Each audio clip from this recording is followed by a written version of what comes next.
Hello, everybody, and welcome to the Tip of the Ice-Burgh podcast, brought to you as always by InsideThePenguins.com, a proud affiliate of the Hockey News.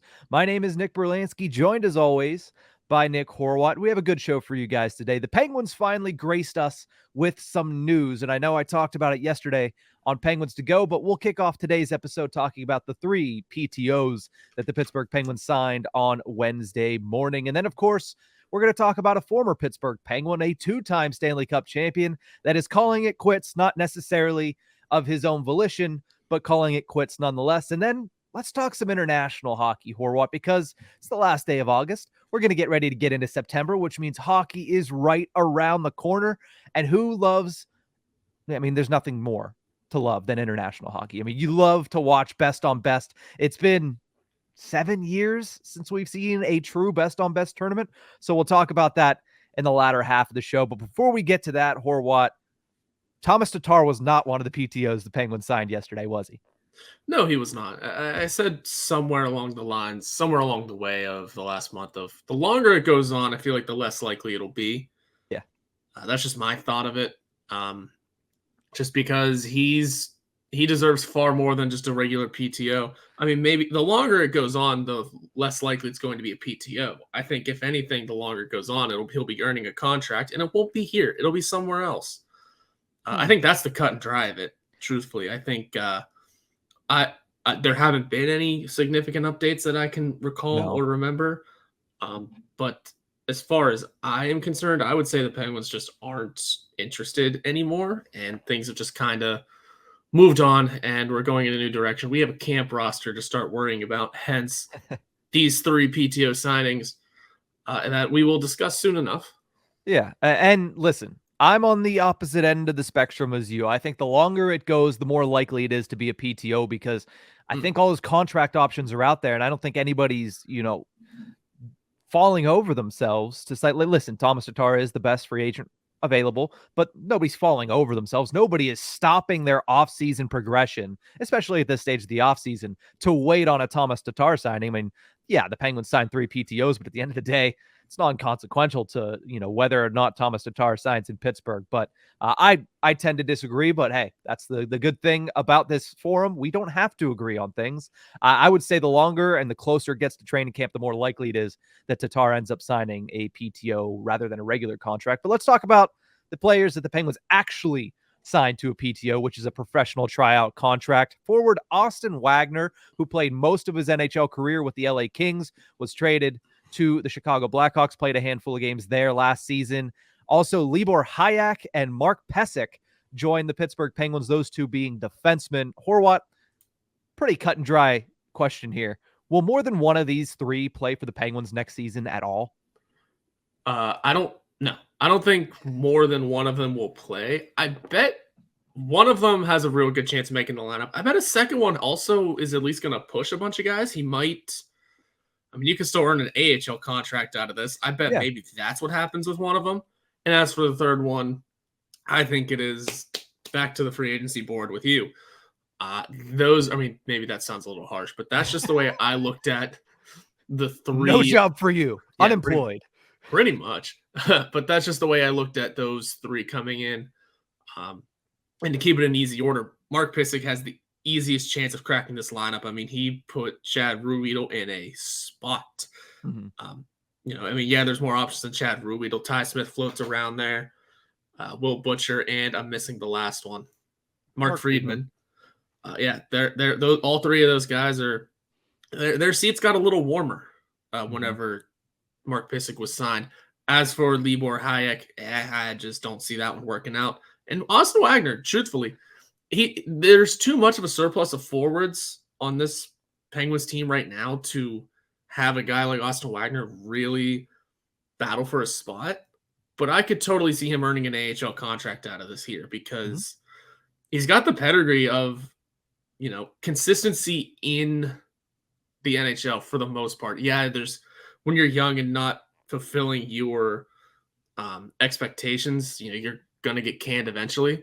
But I think for Wagner, he could be a decent player to put in the AHL and then maybe rework and figure out possible NHL contract next season. Mhm. He's still young. A lot of people consider these guys veterans.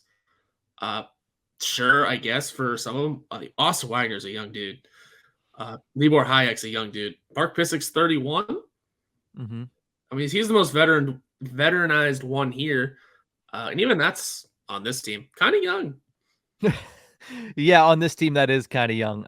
The last PTO of note that ended up becoming a player that got an actual contract and played a major role for the Pittsburgh Penguins was Brian Boyle a few seasons back, and we all remember how great that story was, seeing him make the team out of camp and then playing over 50 games for the Penguins in that season and being a really actually impressive member of the Penguins' fourth line. Everybody remembers the between the legs goal that he was able to score in an absolute blowout for the Pittsburgh Penguins. But the only player I agree with you that I see being similar to that or having the ceiling similar to that this season is Mark Pysyk. And he is coming off an Achilles injury, and that is a tough injury, specifically for a defenseman to try to come back from. So we'll see what he's able to, do in training camp, how healthy he actually is coming off of a year where he missed the entire season, and if he can really return to what was a pretty solid career as a defensive defenseman, especially as a depth defenseman in the National Hockey League, over 10 seasons in the NHL. So you're getting a lot of veteran presence when it comes to Mark Pysyk. The other two, it's a change of scenery, an opportunity, a fresh start. And we all know that Kyle Dubas wants to make the Wilkes-Barre Scranton Penguins a competitive team, and he wants to get as many NHL caliber players in the AHL as well as the NHL as possible. So maybe you do see a Libor Hayek or an Austin Wagner sign an AHL contract. I wouldn't be surprised if all three get a contract with the Penguins, but I would be surprised to see if all three make the team out of camp. I would be surprised to see if more than one makes the team out of camp, to be completely honest. So yeah, I would say Mark Pysyk is the guy I'm keeping my eyes on the most, but it'll be interesting to see, especially because you mentioned how young Hayek and Wagner are. It'll be interesting to see what they do with a new opportunity in a new city. Yeah, it'll be intriguing because the camp battles were already going to be pretty loaded and pretty stacked and full of names to watch and keep an eye on. All this does is add three more. Adds three more to the fire. Hayek, yeah, he may not make the roster, but what he's at least going to do is push P.O. Joseph to be a better version of himself. And we already saw some pretty good play out of him last year. Austin Wagner joins a group of forwards that, Kyle Dubas already said waivers might be possible for some guys, and it's not, extremely likely he makes the team because, like I said, of that depth that is already there. But he adds to that fire. He adds to that fight. And then Mark Pysyk just makes everything on the right side, at least, quite interesting because that's a legitimate player who can legitimately make this team. Yeah, and it's going to be obviously an interesting training camp. We've outlined it several times that there's going to be more competition in this training camp than we've seen in the past 5 seasons at least, right? There's several spots open. There's some spots that are seemingly fulfilled, but there's a chance that it's not, it's not written in stone. There's a chance that somebody could come up and surprise and take that spot. So it'll be fun to watch these three. I'm not sure Kyle Dubas is done with PTOs because he wants more competition. I think you could see him probably bring in maybe another center option as a PTO. Yes, Thomas Tatar, as we started this podcast talking about him, he's still an option out there, and we haven't heard anything, so he might be an option for the Pittsburgh Penguins. Still, we'll have to wait and see on that one. But I do think you're going to see at least one more center brought in on a PTO, and if not, doesn't matter. There's plenty of centers that are going to be at Penguins camp, but I think somebody to push Achari, somebody to push Jeff Carter, somebody to push Lars Eller would be nice to add at least on a PTO basis. But from talking about players that are getting another opportunity in the NHL to a player that was having his opportunity taken away, and that is former Pittsburgh Penguin, 2-time Stanley Cup champion Carl Hagelin, because he was forced to retire after more complications with his eye injury that cost him last season. He mentioned on his post on Instagram that it is too severe for him to return to hockey. He retires with 713 games played, 110 goals, 296 points. Horwat, when I say the name Carl Hagelin, what is the first thing that springs to mind? 2-time Stanley Cup champion. It's what he is above all else. He was part of that back-to-back team, and was a huge part of it. Even if the we looked at his numbers before and we talked about a possible PTO signing with him. The offensive numbers aren't totally there, but there was something about him every time that you noticed him on the ice, whether it was his speed or his defensive ability. He was a well-rounded player that was extremely useful and extremely tidy and all over the ice for that Penguins team, and fit that system really well, especially in Mike Sullivan's early years, where they did rely a lot on the offense, and just he was a ton of fun to watch play too. It sucks seeing his career go down like this, but at the same time, he'll always be remembered as a two-time champion, and that's what matters the most.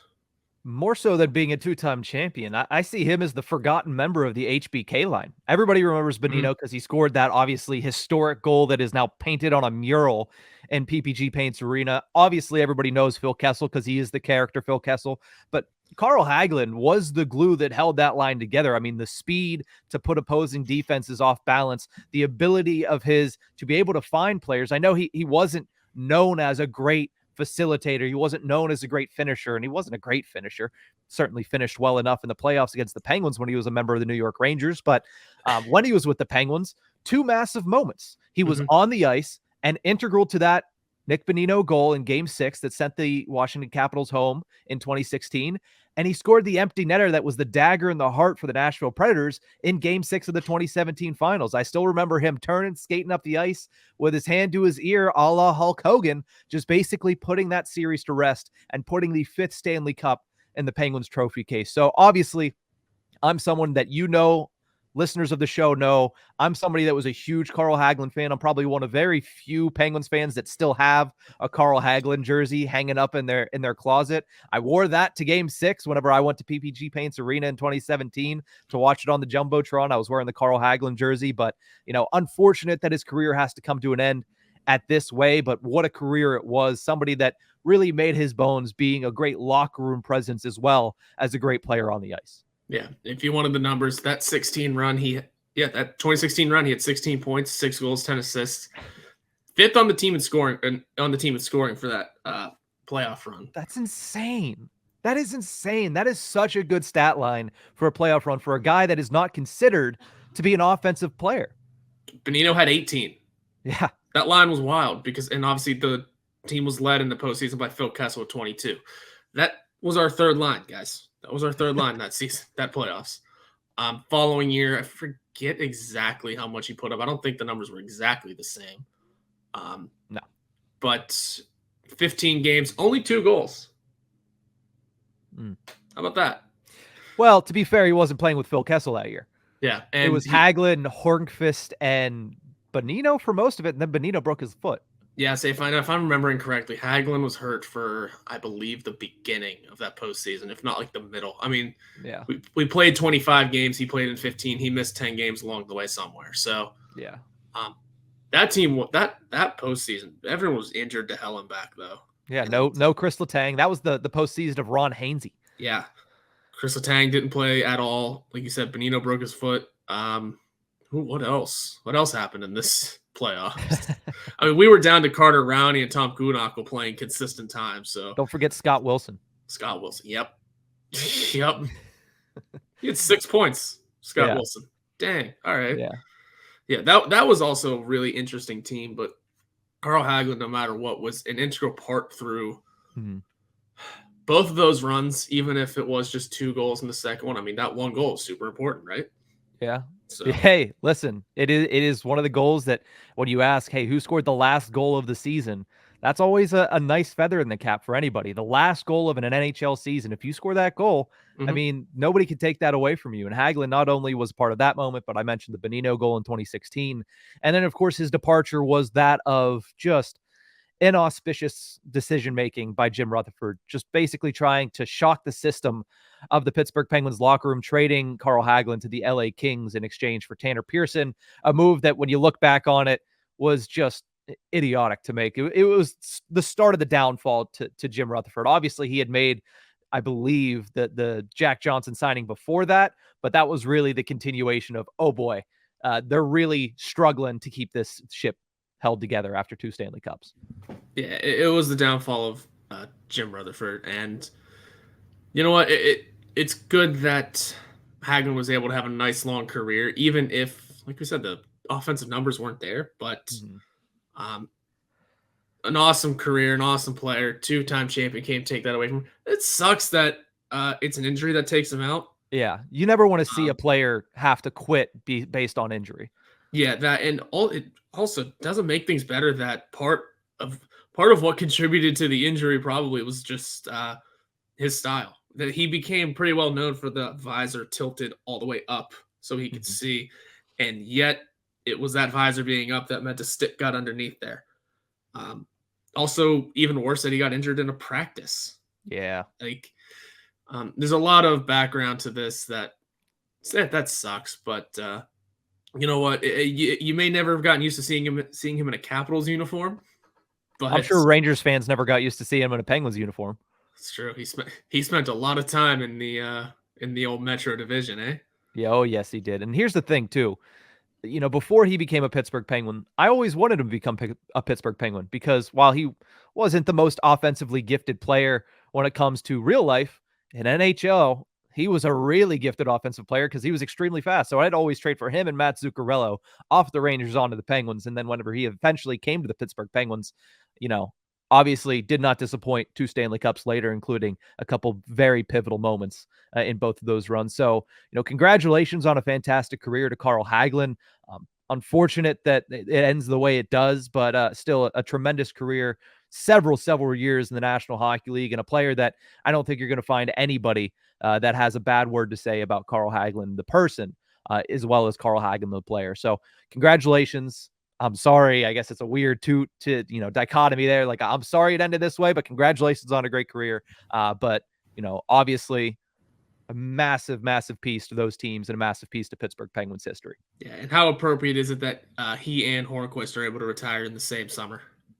Yeah, a couple of big pivotal pieces to that team, you know. And Hornqvist, you can say what you will, that was probably due to injury as well, all the concussions that he faced last year in Florida. But, you know, you hate to see it end that way, but two guys that you would consider warriors on and off the ice, especially Hornqvist, but, you know, Hagelin as well. He was a small-bodied guy that got bumped around a heck of a lot in his career and was pretty durable at that for the most part. Yeah, exactly. So, couple of Swedes, couple of two-time champions. It's a not perfect ending. Sorry, it's a sad ending for the two of them, but you know what? They're linked together forever in Pittsburgh history. Oh, yeah, the two players to score in Game 6 of the 2017 Stanley Cup Finals. But we're going to take a quick break. When we return, we're going to just devote the rest of this episode to international hockey. We'll be right back.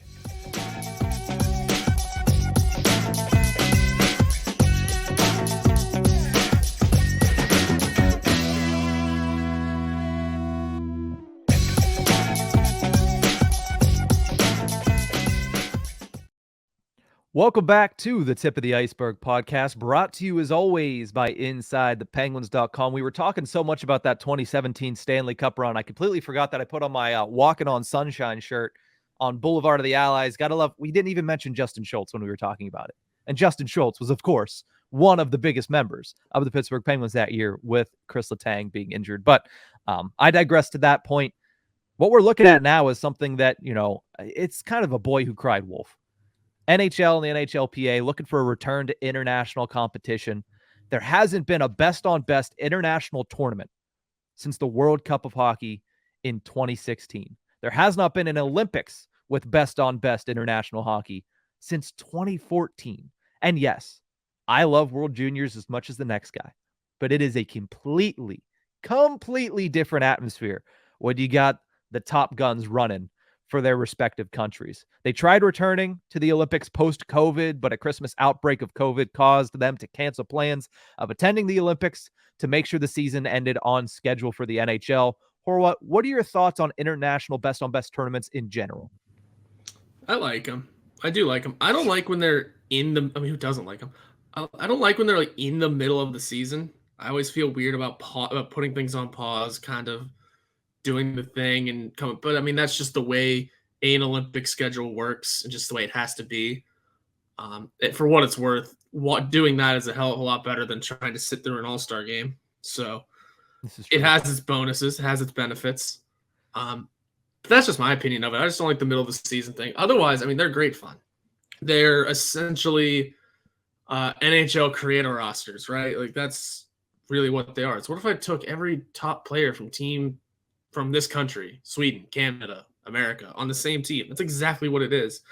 And then most of the times it becomes video game hockey. I mean, these guys don't hit because it's not the enforcers on the team. Mm-hmm. It is the high skill guys that are,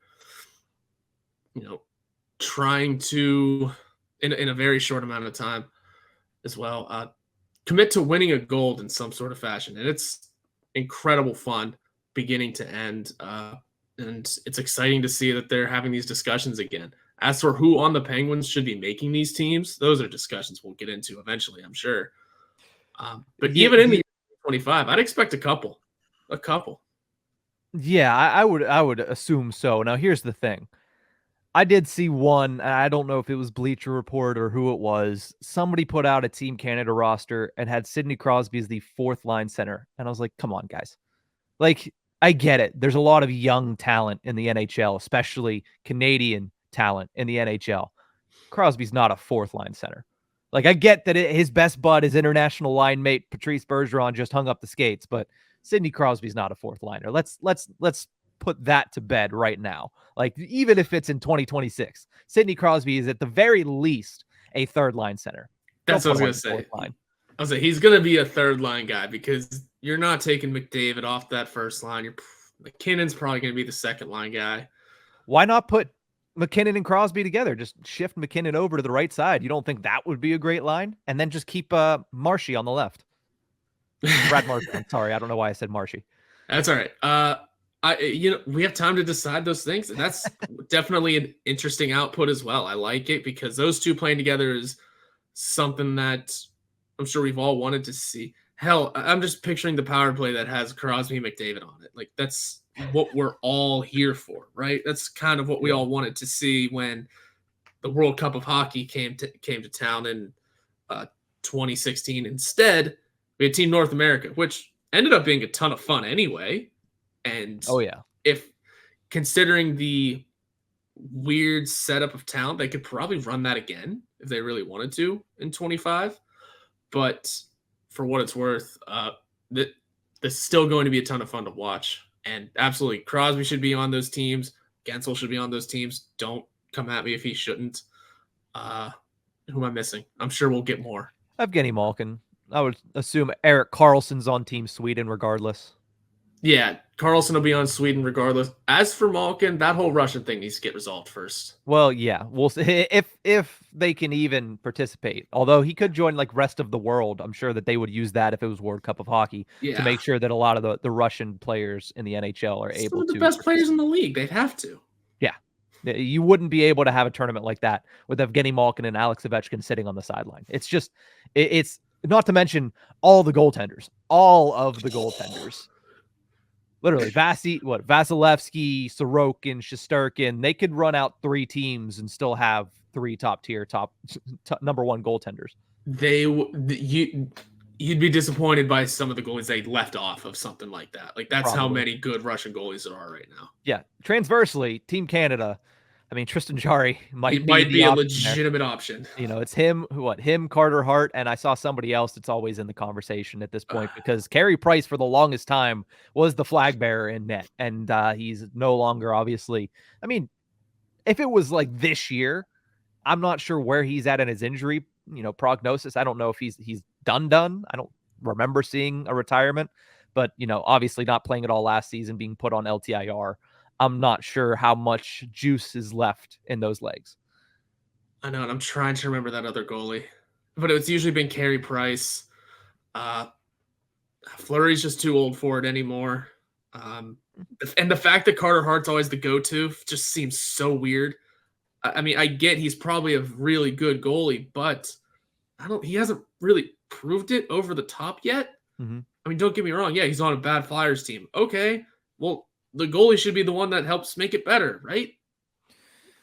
It's not just the fact that he's on a bad team. There have been bad performances of his where it's Mhm. just weak goal after weak goal. So it's not just the fact that he's on a bad team, although a lot of it has to be, considered because of that.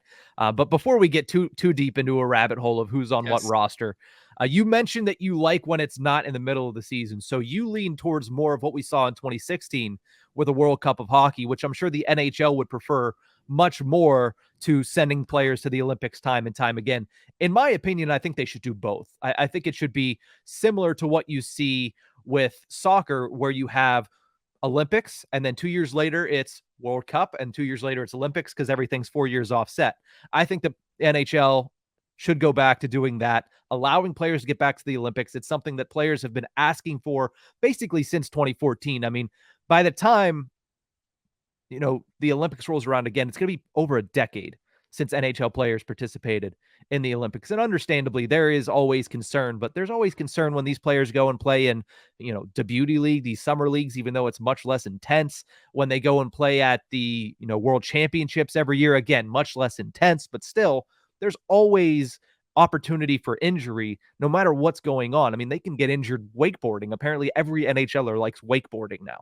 So don't live in your fears, as Mike Tallman would say. Go out there, let them play the Olympics, because at the end of the day, that's more exposure for your sport and your league. And the NHL, I think, always gets in their own way with that. And I think that's just an easy thing to allow to do to be able to. I understand they don't make money off of it, but it's an easy thing to do to allow the sport to grow. So I would say do both. But I do like the idea of bringing back the World Cup on a consistent basis as well. Yeah, it was a ton of fun that time around. I mean, even if you do keep making that North America team or not, that was a hell of a story to watch. Oh, yeah. That overtime with them in Sweden, Mhm.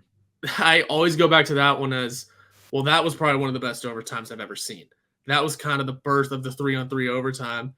And I was sitting, I can remember where I was watching it. I was sitting with a buddy of ours, James, who doesn't watch hockey. And I think I've told this story in the podcast about 1,000 times. Even he was like, well, that was incredible to watch.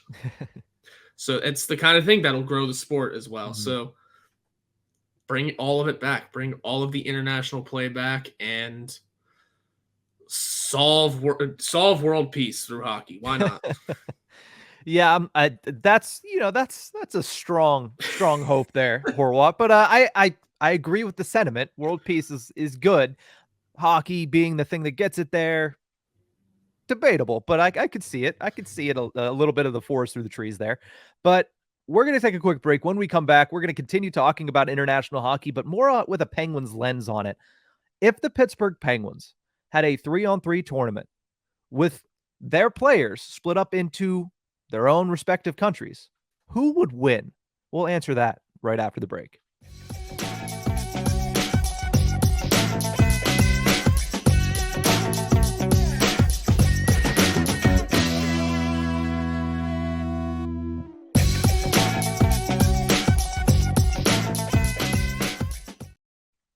Welcome back to the Tip of the Ice-Burgh podcast, brought to you as always by InsideThePenguins.com. If you want to read anything about the Pittsburgh Penguins, keep up to date with all of the news by the minute, you should bookmark InsideThePenguins.com. And while you're at it, if you like what you're listening to here, subscribe on wherever you get your podcasts from, rate, review. We'd love to hear from you.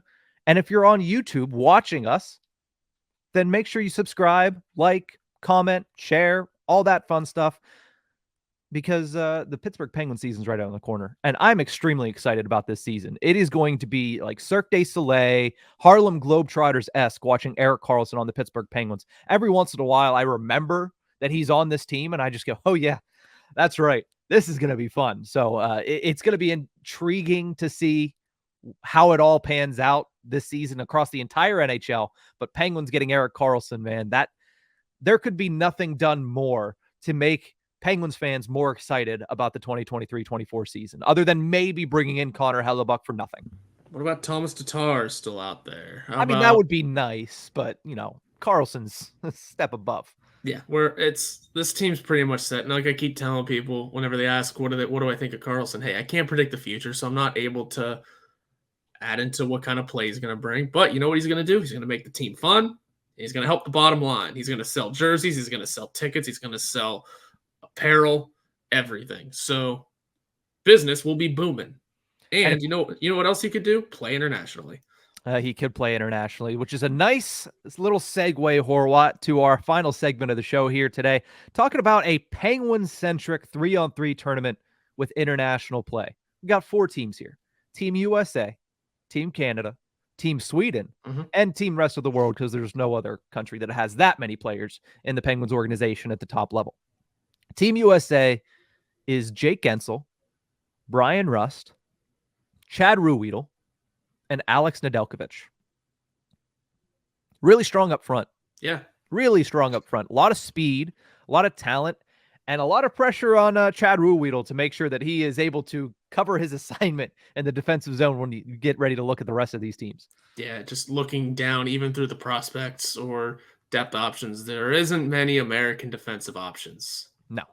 Jack St. Ivany, I think, is an American option there, but all right. I would still take Ruhwedel over him. I didn't look at Mark Pysyk. Should have looked at Mark Pysyk. That could be the new addition. I'm not sure of his nationality. We'll have to look that up really quickly. If you could do that while I read out Team Canada, who is Team Canada, traditionally, Sidney Crosby, Riley Smith, Chris Letang, and Tristan Jarry. That's pretty stacked. It's a pretty solid roster to go off of right there. Yeah, as always, when it comes to picking from Team Canada, there's always great players left off. Pysyk from Alberta, Canada. So there you go. Never mind. It is what it is. There's always great players left off when it comes to Team Canada selecting, right? And this one you could really dip into the depth if you wanted to. If you wanted to toss in a Sam Poulin, if you genuinely were that interested. Ryan Graves is a good option. Yeah. If you really wanted to, you know what? Ty Smith is down there. Yep. But it's still a solid lineup, and Sidney Crosby just carries all else when it comes to this. Yeah, there would be a couple of very interesting games in this 3-on-3 tournament here, definitely, to say the least. The dark horse of this tournament, I think, would be Team Sweden. You have Rickard Rakell. You have Erik Karlsson, who is clearly playing a forward position in this, Marcus Pettersson, and Magnus Hellberg in net. That's a dark horse if I've ever seen one. That is. You need Hellberg to get hot at the right time. But he also has 2 defensemen out there at all times. He does. Oh, yeah, he does. Yeah, that's basically forward Erik Karlsson. You just tell him to go play up. But yeah, that is a dark horse candidate and quite fun considering the amount of talent coming from Sweden these days. It's just being added to, and the Penguins are lucky to have a couple of very good Swedish stars. Marcus Pettersson's primed for a great season. I mean, so too, I think, is Rickard Rakell. That's somebody that I don't think we talk nearly enough about, and maybe we'll have to devote an entire segment to him in the lead up to training camp. But Rickard Rakell had a tremendous first full season with the Pittsburgh Penguins. Heading into year 2, you would have to imagine it only gets better, right? Like Mike Sullivan hopefully has learned from last season and knows, okay, don't take Rickard Rakell off the top line with Sidney Crosby. Just leave those 2 cook, and good things will happen. Especially now that you consider, hopefully, Brian Rust bounces back, so you don't have to worry about leveling things out in the top 6. But no, Rickard Rakell, Erik Karlsson, Marcus Pettersson, Magnus Hellberg, solid team for Team Sweden. And then Team Rest of the World. We can call them Team Europe if we want. Evgeny Malkin, Lars Eller, Valtteri Puustinen, and Joel Blomqvist. Not a lot of defense to be had there. I guess Lars Eller might have to be kind of the stay-at-home option there with Valtteri Puustinen and Evgeny Malkin playing up. Literally looked through the entirety of the Penguins organization, and I would have rather put Puustinen there than any of the defensemen that are Rest of the World. It's slim pickings. Yeah, when it comes to the top-level defense, at least, slim. I've heard good things about Emil P. Oh, boy, here we go. An enemy? an enemy, Nemo. Our former third-round draft pick. Our most recent third-round draft pick. I've heard some good things about him. There's a Finnish defenseman. I'm assuming he's Finnish. Yes, he's Finnish. So there's an option if you really needed a defenseman back there. You would hope you would assume you do need one because Joel Blomqvist is still growing into his own in net. But you know what? It's just impressive we were able to fill out these rosters in a completely international mindset. Yeah, I think that when you look at these 4 teams, Team Canada is clearly the powerhouse here, the team that everybody's going to bet on. But we want to hear from you, the listener. Either if you're on YouTube, it's easy. Just leave a comment. Who do you think would win in a classic international round robin style tournament between these 4 teams? Again, Team USA, Gensel, Rust, Ruhwedel with Nedeljkovic in net. Team Canada, Crosby, Smith, Letang, Riley Smith, I should clarify, Chris Letang, Tristan Jarry. Team Sweden is Rickard Rakell, Erik Karlsson, Marcus Pettersson, and Magnus Hellberg. And then Team Europe is Evgeny Malkin, Lars Eller, Valtteri Puustinen, and Joel Blomqvist. Which team wins? Horwat, your official pick for this would be Team Canada? I believe so, yes.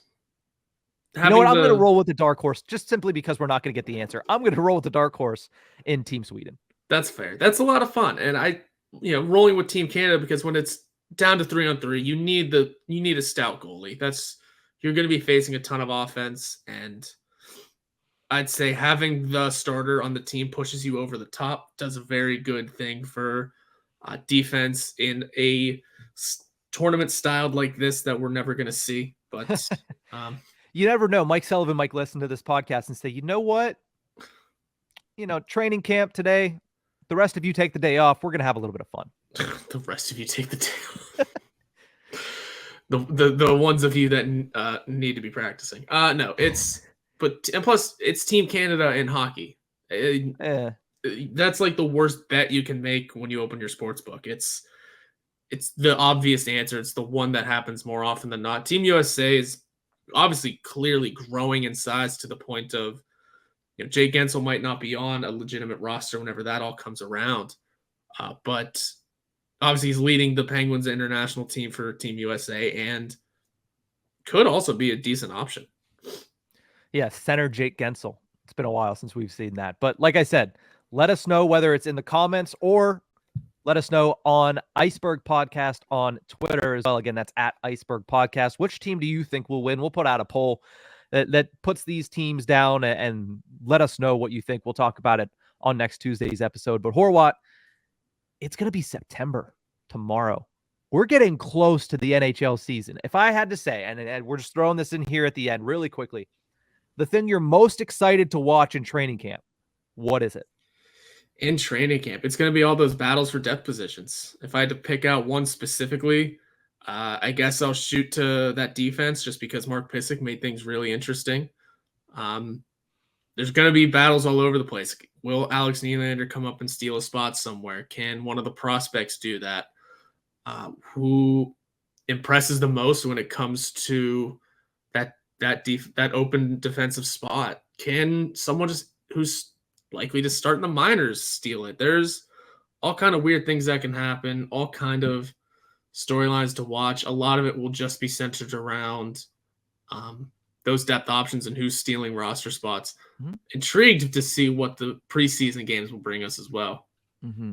Yeah, preseason hockey is typically not too intriguing. It's similar to preseason football in that you get to the first one, you're like, all right, preseason hockey's back. And then you watch that game and you're like, okay, I don't need to watch another one of these. But unless you're covering the team, unless you're covering the team, then you have to watch them. But regardless, my thing to watch for, the thing I'm most excited for, 2 words, 1 name, Erik Karlsson.